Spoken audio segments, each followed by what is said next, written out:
sans plus tarder, nous allons mettre le cap sur le sujet du jour qui consistera à prouver que Mohammed est un faux prophète d'après Allah.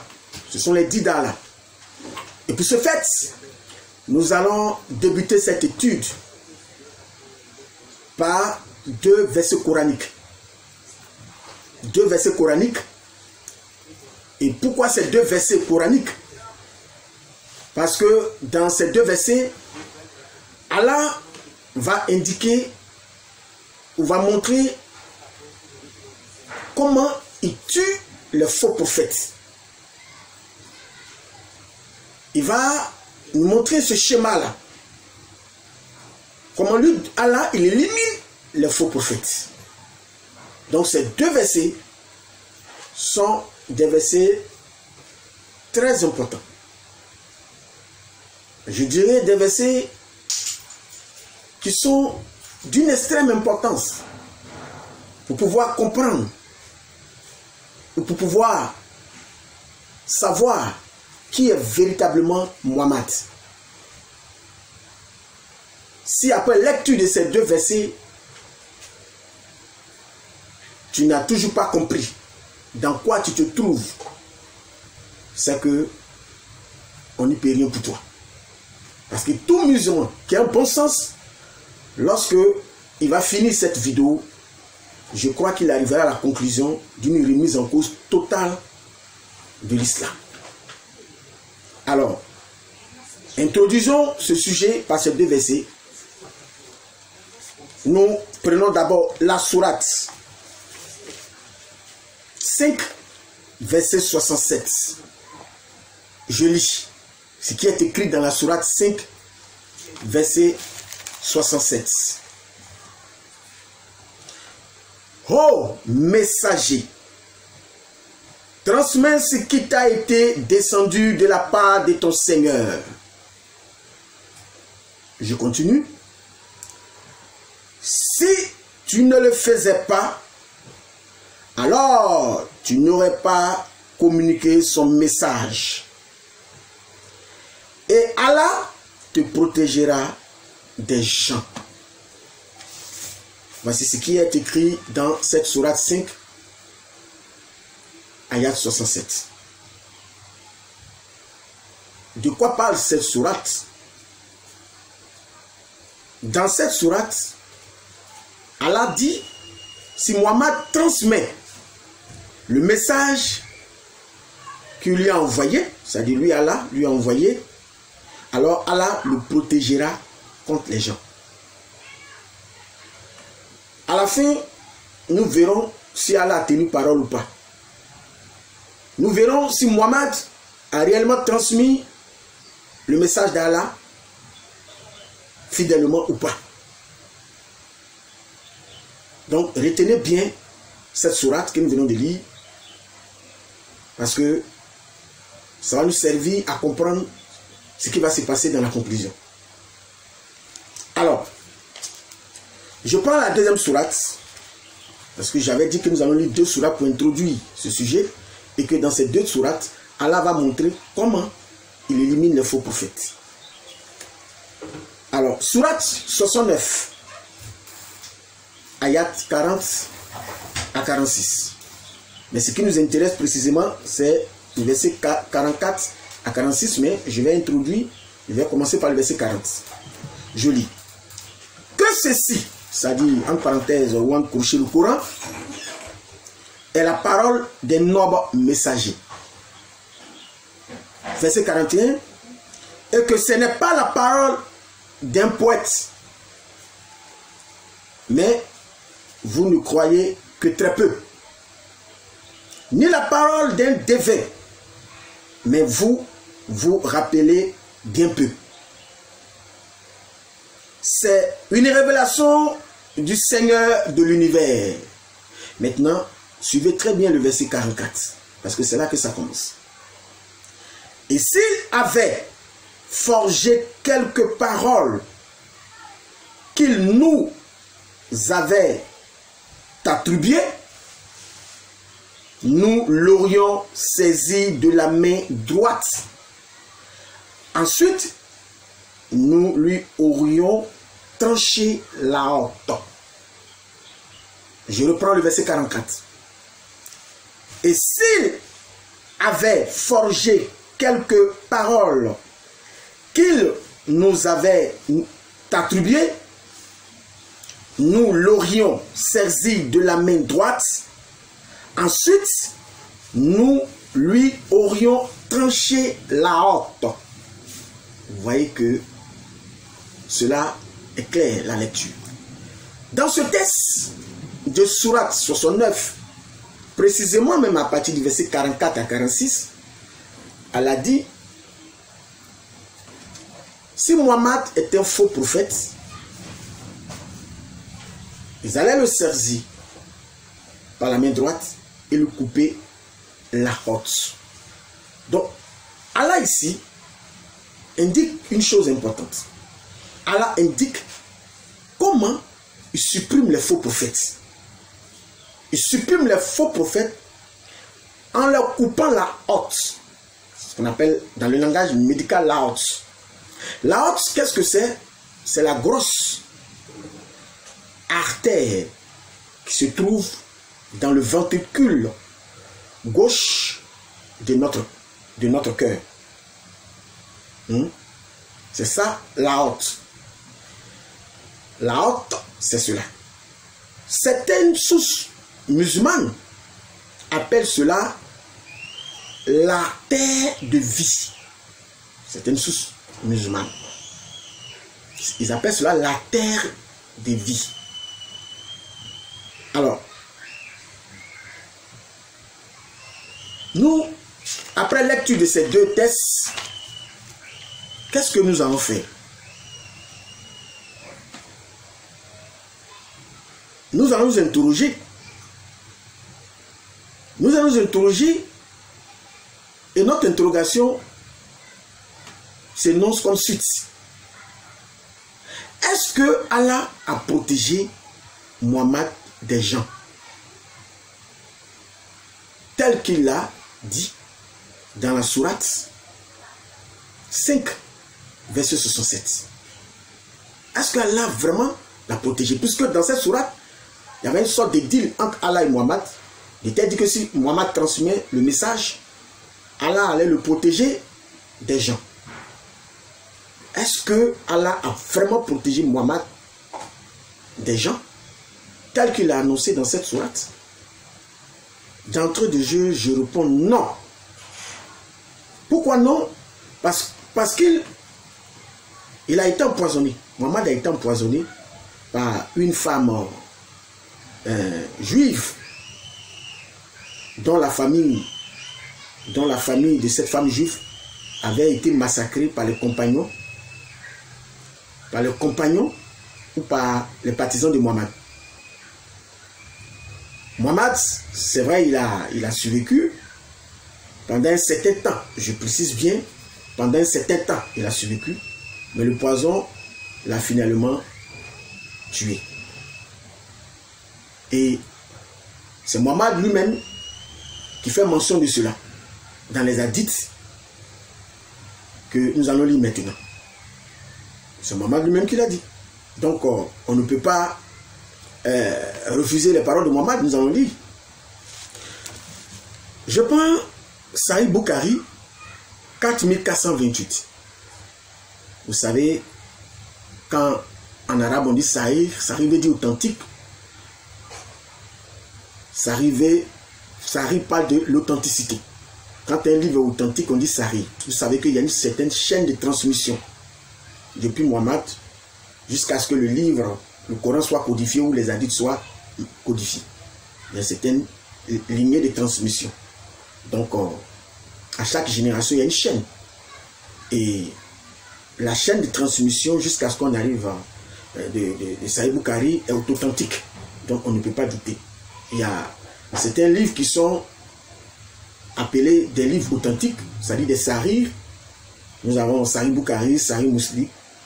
Sahih Muslim. Nous avons certains écrits aussi comme des tafsirs. Bon, j'en passe, parce que cela n'est pas l'objet de l'étude d'aujourd'hui. Alors, donc, je reprends Dans Sahih al-Bukhari 4428, je lis ce qui est écrit. Le prophète, dans sa maladie, dans laquelle il est mort, avait l'habitude de dire, ça veut dire quand le prophète a été empoisonné, il a répété cela, ce qu'il va dire là maintenant, à plusieurs reprises, puisqu'on dit qu'il avait l'habitude de dire.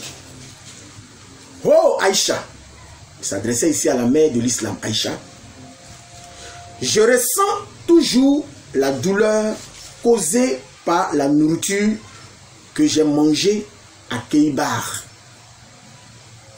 Et à ce moment, j'ai comme l'impression que mon aorte est coupée par ce poison.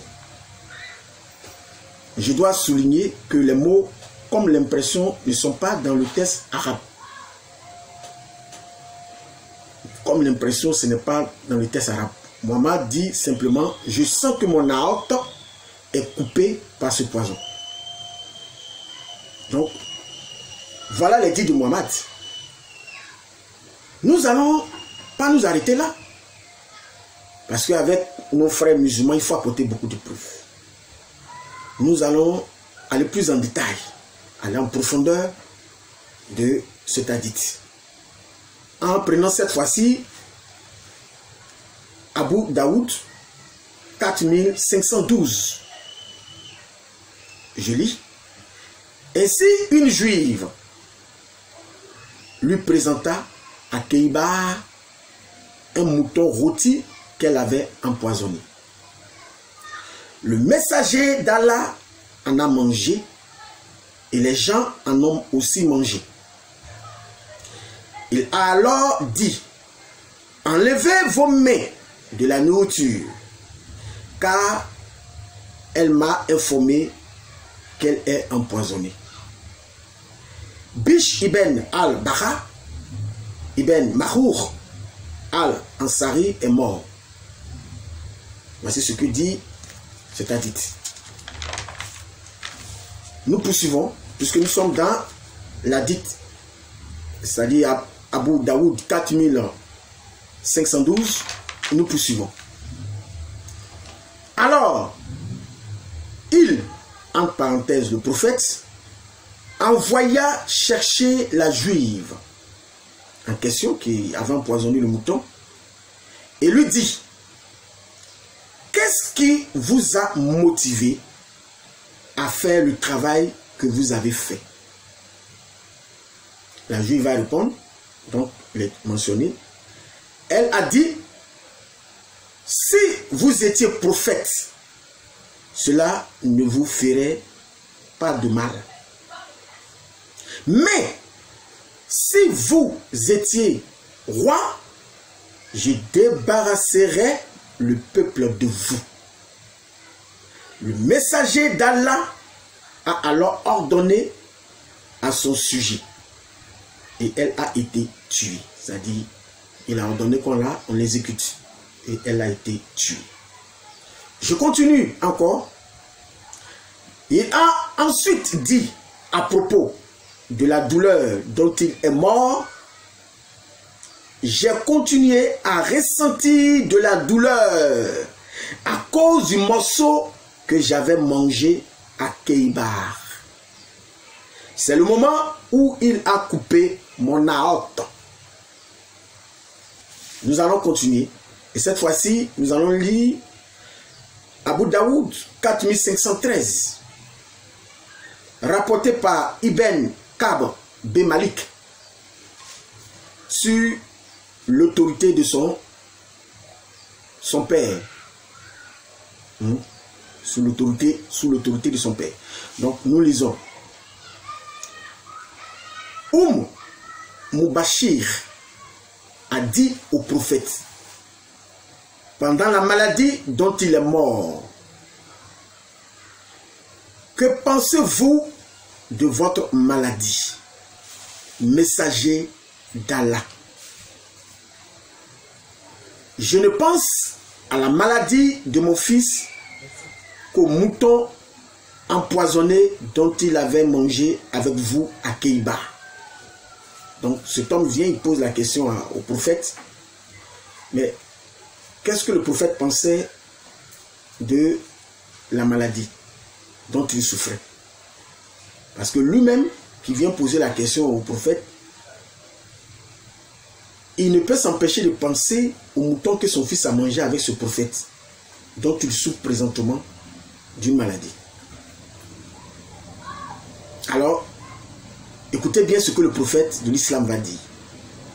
Le prophète a dit, et je ne pense pas à ma maladie, sauf à cela.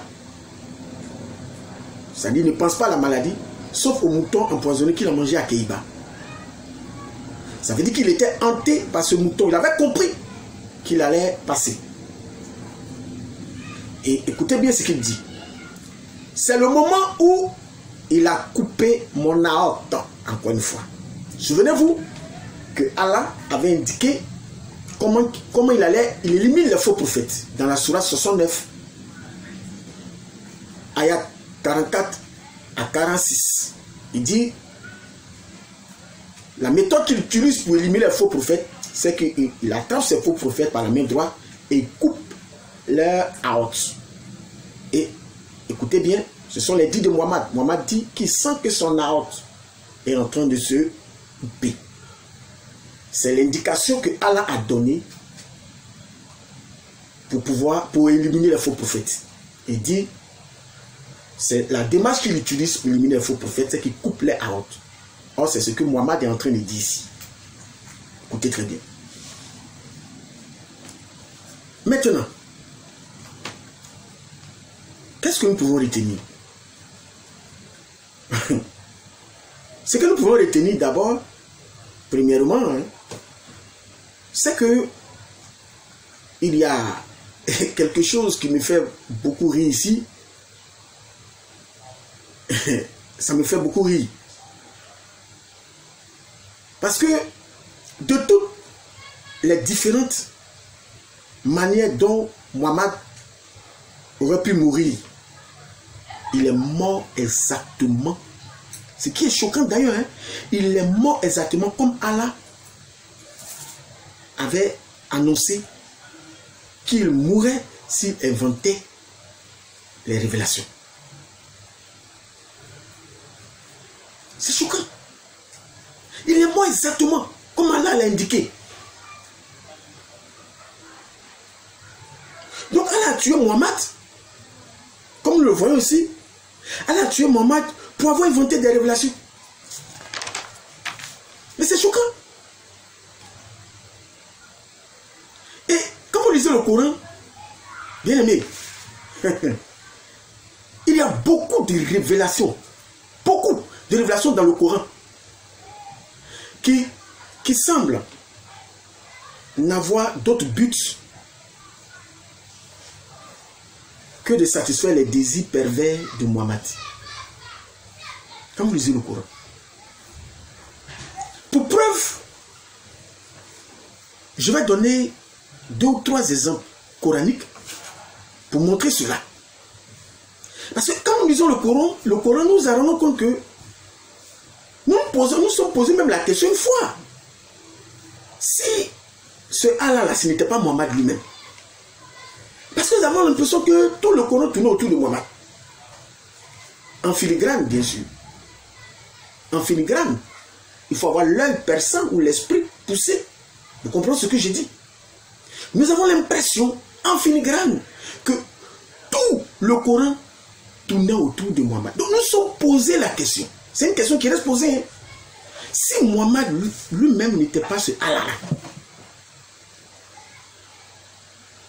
vous allez comprendre aussi cela avec moi tout à l'heure. Quand je vais rentrer dans les exemples ou des illustrations que je vais donner pour prouver ce que je suis en train de dire. Voyons maintenant l'une ou deux de ces révélations qu'il donne dans le Coran. Prenons la sourate 33. Nous allons prendre la sourate 33. La sourate 33. D'abord, le Coran dit que Muhammad est le modèle parfait de l'univers. Je ne sais pas pourquoi le Coran aime ces genres de provocations. Mais là, je laisse tomber ce point-là. Mais quand nous prenons la sourate 33, verset 4 à 5. Il est question ici, cette sourate parle de l'adoption. Cette sourate parle de l'adoption. Mais avant de vous lire cette sourate, il faut que je vous mette un peu au parfum des nouvelles. Il faut que je situe ce qu'on appelle le contexte historique. Vous savez que chaque sourate a été donnée dans un contexte bien précis. Donc souvent, pour comprendre mieux la sourate, il faut connaître l'histoire dans laquelle la sourate a été révélée. C'est ce qu'on appelle, de façon scientifique ou intellectuelle, le contexte historique. Parce qu'il y a trois contextes. Il y a le contexte historique, il y a ce qu'on appelle le contexte immédiat, il y a ce qu'on appelle le contexte étendu. Mais ce qui nous intéresse aujourd'hui, c'est le contexte historique. Je vais raconter l'histoire dans laquelle le Coran a été, ce passage de Sourate 33, verset 4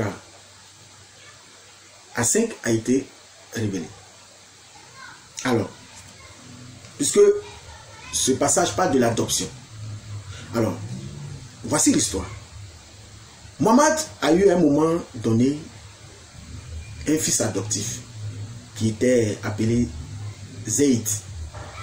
Zayd bin Mohammed, que je peux traduire par Zayd, fils de Mohammed. Zayd avait une magnifique épouse nommée Zainab. C'était l'une des plus belles femmes de l'Arabie à cette époque, du nom de Zainab. Cette dame-là était l'épouse du fils adoptif de Mohammed, Zayd. Un jour, Mohammed rendu visite, c'est-à-dire il est allé rendre visite à son fils adoptif. Mais il fut accueilli par sa belle-fille. Quoi de normal d'être accueilli lorsqu'on va rendre visite à son fils adoptif, par sa belle-fille. Donc il fut accueilli par sa belle-fille qui était très légèrement vêtue. Ce jour-là, elle était très légèrement vêtue à ce moment. Et Mohammed commença alors à la convoiter. Il a commencé à convoiter sa belle-fille. Et quand Zayd découvrit que son père adoptif, c'est-à-dire Mohammed, convoitait sa femme, il décida de divorcer d'elle, afin que Mohammed puisse l'avoir pour lui. Mais l'histoire, c'est que Zainab a compris que Mohammed la voulait comme femme, voulait sortir, la désirait. Et comme elle voulait avoir une position sociale un peu plus élevée, elle a commencé à ne plus considérer son mari, c'est-à-dire le fils adoptif de Mohammed du nom de Zayd. Elle a commencé à ne plus le considérer. Zayd étant gêné par cette situation, puisque sa femme a commencé à ne plus le respecter comme un époux, il a décidé de la divorcer pour que Mohammed puisse la récupérer comme épouse. Donc Mohammed épousa alors Zainab, mais vu que les critiques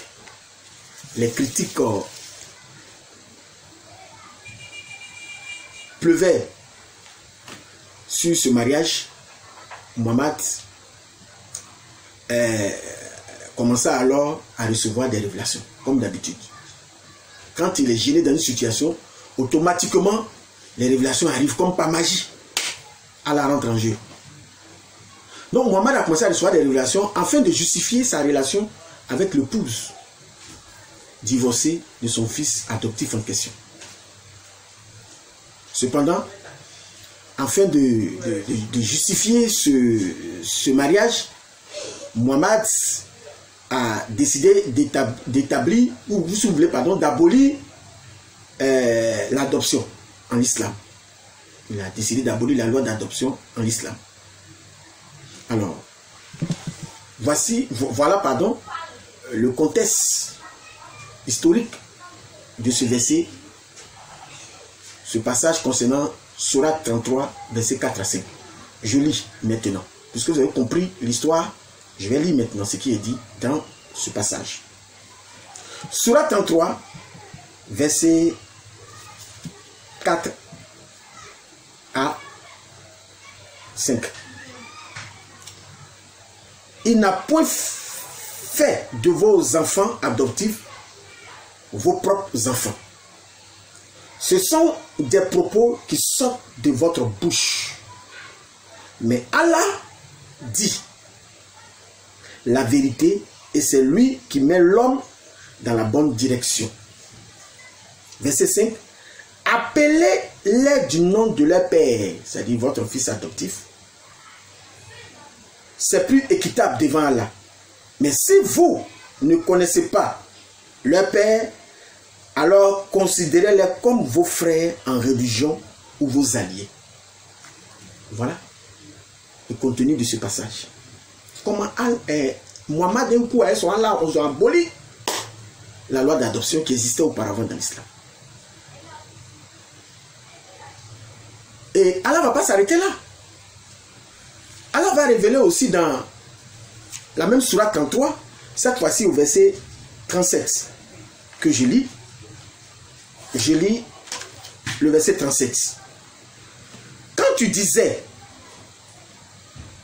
à celui qu'Allah avait comblé de bienfaits, tout comme toi-même l'avais comblé, garde pour toi ton épouse et crains Allah. Et tu cachais en ton âme ce qu'Allah allait rendre public. Tu craignais les gens et c'est Allah qui est plus digne de ta crainte. Puis, quand Zayd, son fils adoptif, veut cesser toute relation avec elle, nous te la fîmes épouser afin qu'il n'y ait aucun empêchement pour les croyants d'épouser les femmes de leurs fils adoptifs, quand ceux-ci cessent toute relation avec elles. Le commandement d'Allah doit être exécuté. L'islam, ça fait rire. Donc, vous voyez, c'est dans cette sourate 33, verset 37, où Allah explique pourquoi il voulait que Mohammed épouse Zainab. La raison, Mohammed allait servir de jurisprudence à tout musulman qui voudrait à l'avenir épouser leur belle-fille, c'est-à-dire les femmes de leur fils adoptif. Comme si tous les pères qui étaient sur cette terre, qui avaient des enfants adoptifs, convoitaient leur belle-fille. Vous voyez un peu. C'est pour ça que nous disons que nous avons l'impression que Allah est une sorte de marionnette dans la main de Mohammed. Quand il se sent gêné dans une situation, automatiquement il crée un verset coranique pour pouvoir dissuader tous ceux qui apportent des critiques à son égard. Je lis encore dans la sourate 33, le verset 40. Quand les gens commentent, parce qu'après les gens continuent à en parler toujours. Et regardez ce qu'il dit au verset 40, que je lis. Il dit, Mohammed n'a jamais été le père de l'un de vos hommes, mais le messager d'Allah est le dernier des prophètes. Allah est omniscient. Puisque les gens parlaient, donc c'est bon même. D'ailleurs, même Mohammed n'a jamais été le père de personne. Vous-même regardez ce qui se passe. Voilà. Pourquoi nous disons que tout le Coran tourne de façon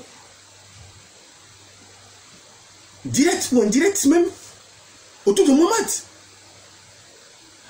Autour de Mohammed. Alors, moi je dirais ici que le pire père adoptif de tous les temps, c'est Mohammed. C'est le pire père adoptif. C'est pas fini. Nous allons prendre encore le Coran 33, verset 53, que je lis. Coran 33, verset 53. Ce passage-là parle de Mohammed. Parle de Mohammed toujours, puisque nous sommes en train de prouver que le Coran tourne autour de Mohammed, en grande partie, que Allah est une marionnette dans la main d'Allah, et nous posons la question si ce Allah-là même n'était pas Mohammed, ou bien si Mohammed n'était pas ce Allah-là. Alors, puisqu'à chaque fois qu'il se sent gêné dans une situation, Allah vient au secours. Alors, expliquons d'abord le contexte historique de la sourate 33, ayat 53. Le contexte historique de ce verset, c'est que Mohammed invitait par moment les gens dans l'une de ses maisons, l'une de ses nombreuses maisons, pour dîner. Il invitait les gens pour dîner. Mais les gens arrivaient en avance. Et ils partaient tardivement, souvent chez eux. Et comme vous le savez, Mohammed, les gens faisaient cela pour pouvoir poser des questions, bien entendu, à Mohammed, puisque c'était le prophète de l'islam. Donc, c'est une grâce d'être dans sa présence pour pouvoir lui poser des questions, apporter des préoccupations qu'on avait. Mais c'était mal connaître Mohammed. Mohammed ne voulait pas que les gens s'attardent. Mais il était trop timide pour leur dire cela. Il était trop timide pour leur dire qu'il l'ennuyait. C'est là qu'Allah rentre en jeu. Allah va rentrer en jeu et va révéler la sourate que je vais lire maintenant, la sourate 33, verset 53, que je lis. Voici ce qui est mentionné. Oh, vous qui croyez, n'entrez pas dans les demeures du prophète, à moins qu'invitation et permission ne vous soient faites à un repas, sans être là à attendre sa cuisson. Mais lorsqu'on vous appelle, alors entrez, puis quand vous aurez mangé, dispersez-vous, sans chercher à vous rendre familier pour causer. Cela faisait de la peine au prophète, mais il se gênait de vous congédier, alors qu'Allah ne se gêne pas de la vérité. Et si vous leur demandez, c'est-à-dire à ces femmes, quelque objet, demandez-le-leur derrière un rideau. Parce qu'il avait peur d'être coquifié. Il avait peur de cela. C'est plus pur pour vous, pour vos cœurs et leur cœur. Vous ne devez pas faire de la peine au messager d'Allah, ni jamais vous marier avec ses épouses après lui, c'est-à-dire même après sa mort, on ne devait pas marier ses épouses, tellement il était un homme jaloux, même étant mort il est jaloux encore. Ce serait auprès d'Allah un énorme péché. Mais diante, qui est ce Mohammed au fait? Est-ce Allah qui est Mohammed ou bien c'est Mohammed qui est Allah? Parce que là on ne comprend plus rien. Excusez. Mais la question qu'on peut se poser, qu'est-ce que Allah faisait, pardon, Mohammed faisait de si important qu'il n'avait pas du tout le temps et que les gens ne devaient pas arriver avant le repas ou après le repas. Dès que le repas est fini, automatiquement il devait quitter sa maison. Un prophète, il faut qu'on s'apporte lui pose des questions. Qu'est-ce qu'il faisait? Il était occupé à quoi? Parce qu'on lit le Coran, on voit qu'il était beaucoup occupé. Qu'est-ce qu'il faisait? Encore une fois, nous allons lire les hadiths pour savoir quel était l'objet de sa si grande occupation. Qu'est-ce qui l'occupait tant? Nous allons lire les hadiths. Sahih Bukhari 5068. Parce qu'il faut que nous voyions cela. 5068. Livre 67, hadith 6. Anas a rapporté, le prophète avait l'habitude de faire la tournée avoir des relations sexuelles avec toutes ces femmes en une nuit. Et il avait 9 épouses. Vous comprenez maintenant pourquoi il ne voulait pas que les gens arrivaient tôt au repas et s'attardaient après avoir mangé. Ces gens devaient automatiquement partir. Vous comprenez maintenant? Il faisait une tournée de tous ses épouses parce qu'il avait 9 épouses. Donc il était un homme très occupé. Sahih Bukhari 5215, livre 67, hadith 148. Je lis. Rapporté par Anas bin Malik. Je lis. Le prophète avait l'habitude de avoir des relations sexuelles avec toutes ses épouses en une nuit. Et à cette époque, il avait 9 épouses. Et suivez mon regard en écoutant ce titre. Regardez le titre du chapitre de cet hadith. Quiconque a eu des relations sexuelles avec toutes ces femmes et n'a ensuite pris qu'un seul bec. Wow. Donc ça veut dire que il transportait la saleté de son sperme là de femme en femme, puisque c'est en une seule nuit qu'il avait ses relations sexuelles. Vous voyez? Voilà ce qu'il faisait. Il transportait ces femmes là. C'est-à-dire ces relations sexuelles là, c'est-à-dire la souillure là de femme en femme, sans même se laver à chaque rapport sexuel.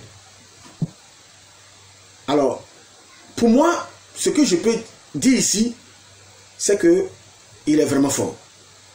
Parce que il faisait ce que j'appelle ici un marathon sexuel. C'est un marathon sexuel qu'il faisait ici. Il est vraiment fort. C'est ce qu'on appelle le marathon sexuel. Alors, nous allons continuer pour terminer sur ce point. Sahih Bukhari 268, raconté par Qatada. Anas bin Malik a dit: le prophète faisait la tournée de toutes ses épouses en une fois, durant le jour et la nuit. Et elles étaient 11. J'ai demandé à Anas, c'est-à-dire il y a un musulman qui était étonné qu'un homme soit capable de sortir avec 9 femmes en une seule nuit ou en un seul jour. C'était vraiment étonnant. Donc, le musulman étonné, il fait une demande, mais pour vérifier est-ce que c'était vraiment exact. Est-ce que le prophète faisait cela? Donc, voilà pourquoi il dit, j'ai demandé à Anas, le prophète en avait-il la force? Anas a répondu,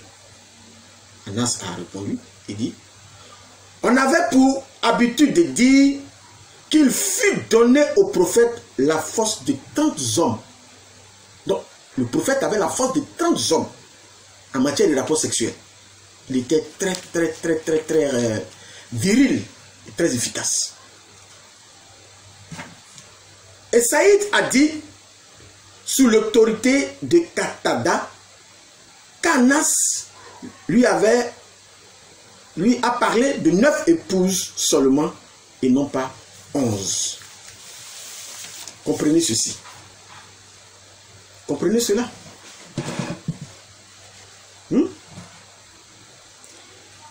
Alors, je peux lui même souffler la sourate 66. La sourate 66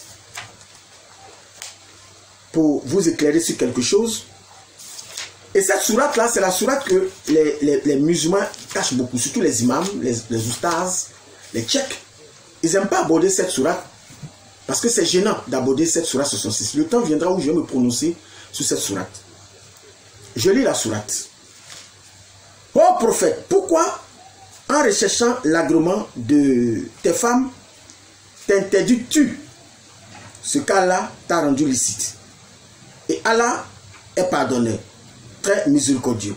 Allah vous a prescrit 7 de vous libérer de vos arguments, de vos serments. Allah vous a, je reprends, Allah vous a prescrit 7 de vous libérer de vos serments. Allah est votre maître et c'est lui l'omniscient, le sage. Cette sourate là, je m'arrête sur mon verset 2, parce que quand on lit toute la sourate, vraiment, c'est honteux pour un musulman. Mais ce que je viens de dire, la sourate 66, verset 1 à 2, nous voyons ici que Allah a demandé à Mohammed de briser la promesse qu'il avait faite à ses épouses. Allah demande à Mohammed de briser la promesse, puisque ce que nous disons ici, que Mohammed a fait à ses épouses. Après avoir été surpris, bien entendu, avec une esclave dans le lit de sa femme Hafsa. Donc, Allah lui demande de briser ses serments. Mais c'est honteux de la part de l'islam. Donc, voilà quelques exemples que j'avais voulu apporter pour éclairer la lanterne de beaucoup d'entre vous, pour montrer réellement que il y a beaucoup de révélations dans le Coran qui vraiment semblent n'avoir d'autre but que de satisfaire les désirs pervers de Mohammed. Alors, en conclusion, qu'est-ce que nous pouvons dire? Nous avons un argument déductif prouvant que Mohammed a échoué dans la transmission de la révélation d'Allah. Il a échoué puisqu'Allah avait dit dans la sourate 5:67 que s'il transmettait fidèlement sa parole, il allait le protéger. Donc nous avons la preuve ici qu'il a échoué. Puisqu'Allah l'a tué à la manière des faux prophètes. Et nous avons un argument additif suggérant que Allah a tué Mohammed pour avoir inventé des mensonges. Donc, Allah a donc joué un coup double à Mohammed. Un véritable coup double. Alors, qu'est-ce que nous pouvons retenir, chers musulmans? Ton prophète vient de montrer ici son incapacité à te guider en tant que prophète. Et Allah vient aussi de démontrer l'incapacité de Mohammed à guider qui que ce soit. Donc, nous allons lire les versets qui montrent l'incapacité de Mohammed. Nous allons lire ces versets. Et nous allons écouter Mohammed lui-même confesser cela, dit qu'il est incapable de te guider. Lisons la sourate 72, le verset 21. Je lis. Dis, et c'est Allah qui dit ça à Mohammed, dis. Il demande à Mohammed de dire cela. Je ne possède aucun moyen pour vous faire du mal. Ça, c'est logique. Ni pour vous mettre sur le droit chemin. Mais diante, quel est cet homme, ce prophète? Et ça, c'est des oustazes ou des imams qui prennent cela comme les paroles d'un homme humble. Mais ce n'est pas les paroles d'une personne humble. Ça, ce sont les paroles d'une personne qui se désengage.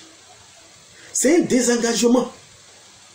C'est quelqu'un qui est honnête, qui a passé toute sa vie à vous mentir, et vers la fin, ou à un moment donné, il vous dit, mais il faut que je leur dise la vérité parce que je leur dois quand même ce devoir de vérité. Et il vous dit qu'il ne possède aucun moyen pour vous mettre sur le droit chemin. Mais c'est quel prophète qui a parlé comme ça dans la Bible une fois?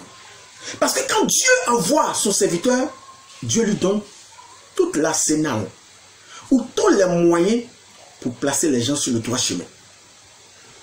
Moi-même, je suis assis ici. J'ai les moyens pour vous placer sur le droit chemin. Parce que quand Dieu envoie son serviteur, lui donne les moyens. Dieu m'en a donné les moyens pour vous placer sur le droit chemin. Mais un homme qui dit qu'il ne possède aucun moyen pour mettre sur le droit chemin, mais c'est dangereux. Il dit même pas, je ne possède aucun moyen pour vous sauver. S'il avait dit pour vous sauver, on pourrait comprendre, parce qu'on sait que c'est Dieu ceux qui sauvent. Mais dit, pour mettre sur le droit chemin, mais ça c'est la mission des prophètes, c'est la mission des serviteurs de Dieu, de mettre les gens sur le droit chemin. Voilà que Mohammed fait un aveu, direct, un aveu en live. Il vous dit qu'il ne possède pas ce moyen, et vous continuez à le suivre. Je vais avancer dans la sourate 6. Sourate 6, verset 104. Je lis ceci. 7. Il vous est parvenu des preuves évidentes de la part de votre Seigneur. Donc, quiconque voit clair, il vous dit, vous les musulmans, quiconque voit clair, c'est en sa faveur. Et quiconque reste aveugle, c'est à son détriment. Car je ne suis nullement chargé de votre sauvegarde. Je ne suis nullement chargé de votre sauvegarde. Mais le berger, là, c'est quoi? C'est de garder les brebis. Quelqu'un qui vous parle de la sorte et vous ne comprenez pas. Et les preuves qui sont apparues là, de la part de votre Seigneur dont il parle ici, là, ces preuves-là, c'est que lui, il était un faux prophète. C'est ce que nous venons de démontrer. Mais quelqu'un qui vous parle comme ça clairement et vous restez sur votre position. Je crois que le jour dernier, vous n'aurez pas quelque chose sur laquelle vous avez appuyé pour accuser Mohammed. Parce qu'il s'est désengagé. Lisons la sourate 3, verset 128. Tu n'as, entre parenthèses, Mohammed, aucune part dans l'ordre divin. Ça dit, Allah dit que Mohammed n'a aucune part dans l'ordre divin. Il ne fait pas partie d'un prophète, de l'ordre des prophètes. Puisque le verset dit, tu n'as, Mohammed, aucune part dans l'ordre divin. Voilà. Et la sourate Mato, la sourate que j'aime tant, sourate 46, ayat 9, je lis rapidement. Sourate 46, ayat 9. Voilà, nous lisons ça. Voilà, je lis. Je ne suis pas une innovation parmi les messagers. Ça, on peut comprendre. Mais écoutez ce qui suit. Et je ne sais pas ce que l'on fera de moi, ni de vous. Je ne fais que suivre ce qui m'est révélé et je ne suis qu'un avertisseur clair. Quelqu'un qui parle comme ça, là, vous le suivez encore? Un guide religieux qui dit c'est pas ce que l'on fera de lui, ni de vous qui le suivez. Mais il se désengage. Un guide religieux que des millions de musulmans suivent à longueur de journée. Voilà comment il parle. C'est pas un homme crédible. C'est pas un homme fiable. Et lui, il a à un moment donné de sa vie, il a pris son courage à deux mains et vous a dit la vérité. De façon directe. Et vous continuez à le suivre. Qu'est-ce que Jésus, que vous croyez là? Parce que vous dites que Jésus est uniquement prophète. Il n'y a pas de problème. Allons sur cette base. Parce que nous savons qu'il est plus que prophète. Il n'est pas seulement le prophète, mais il est plus que prophète. Parce qu'il est Dieu. Puisque nous savons, dans le livre de Zacharie, chapitre 2, verset 10 à 11, ou même jusqu'à 12, que l'Éternel peut s'envoyer lui-même. Dieu peut être son messager, parce que messager veut dire envoyer. Dieu peut s'envoyer. Mais si vous dites que Jésus est prophète, on vous procède. Allons pour l'instant. Le temps viendra où je vais vous démontrer qu'il est plus que prophète. Il n'est pas que prophète uniquement. Qu'il est Dieu et qu'il est le sauveur. Jésus-Christ est le sauveur de l'humanité. Il est Dieu. Écoutez ce prophète-là, Jésus. Qu'est-ce qu'il dit à propos d'une telle personne qui ne sait pas où il va? Jean chapitre 12, excusez-moi. Lisons Jean chapitre 12 rapidement. Jean 12, le verset 35. Pour aller plus vite. Jésus leur dit, la lumière est encore pour un peu de temps parmi vous. Marchez pendant que vous avez la lumière, afin que les ténèbres ne vous surprennent pas. Celui qui marche dans les ténèbres ne sait pas où il va. Donc voici comment Jésus qualifie quelqu'un qui ne sait pas où il va. Quelqu'un qui ne sait pas ce que l'on fera de lui. Jésus dit qu'il est dans les ténèbres. Donc Mohammed est dans les ténèbres. Mohammed a vu à un moment donné dans la sourate 46, verset 9 qu'il est dans les ténèbres. Alors, quelqu'un qui est dans les ténèbres là, il va où? Qu'est-ce qu'il arrive? Jésus va dire ce qui arrive. Matthieu 15. Disons Matthieu 15, le verset 14. Matthieu 15, le verset 14, pour pouvoir aller rapidement. Matthieu 15, verset 14. Que dit Jésus? Laissez-les. Ce sont des aveugles qui conduisent des aveugles. Si un aveugle conduit un aveugle, ils tomberont tous deux dans la fosse. Dans une fosse, c'est-à-dire en enfer. Ils auront tous deux en enfer. Quelqu'un qui marche dans les ténèbres, qui ne sait pas où il va, mais c'est un aveugle qui est comme ça, puisque l'aveugle, il est dans les ténèbres, il ne sait pas où il va. Et Jésus dit, l'aveugle là, ils vont tomber, et ceux qui suivent cet aveugle, les deux tomberont dans une fosse. C'est-à-dire, la force, c'est l'enfer, c'est l'abîme, tel que vous l'appelez. Et conformément à la sourate 19, ayat 71 à 72, Mohammed se trouve présentement en enfer. C'est pour cela, dans la sourate 43, pardon, dans la sourate 33, verset 43, Allah dit qu'il prie sur vous et sur les anges pour vous faire sortir des ténèbres à la lumière. Comme s'il pouvait vous faire sortir des ténèbres. Parce que Mohammed est dans les ténèbres. Et il demande de prier sur Mohammed. Dans la sourate 33, verset 56, parce que Mohammed se trouve dans les ténèbres, il faut le faire sortir des ténèbres. Est-ce qu'on va en enfer pour ressortir? Non. Donc, chers musulmans, je vais m'arrêter là pour te dire que voici les preuves que Allah lui-même a données pour prouver que Mohammed est un faux prophète. Il n'y a pas de débat dessus. Pour terminer, je lis le texte d'Ecclésiaste chapitre 8, verset 8. Que dit le Seigneur? L'homme n'est pas maître de son souffle pour le retenir, et il n'a aucune autorité sur le jour de la mort. Il n'y a point de rémission dans ce monde, dans ce combat, et la méchanceté ne donne à ceux qui les exercent aucune échappatoire. Donc, voilà, tu ne peux pas mettre ton souffle. Jésus a encore la main tendue. Parce que cette histoire des chrétiens musulmans, c'est pas ouïa, c'est pas débat, ouïa. Bien aimé, ce n'est pas débat. C'est une histoire de vie et de mort. Voilà les preuves que Allah a apportées pour démontrer que Mohammed est un faux prophète. Puisqu'il est mort à la manière de faux prophète, comme Allah l'a indiqué lui-même. Jésus a encore la main tendue. Viens à lui. Parce que le temps viendra où ce sera tard pour toi. Comme il a dit dans Ecclésiaste 8, l'homme n'est pas maître de son souffle. Pendant que tu entends cette vidéo, viens à Jésus. C'est un rappel à Dieu que je te fais.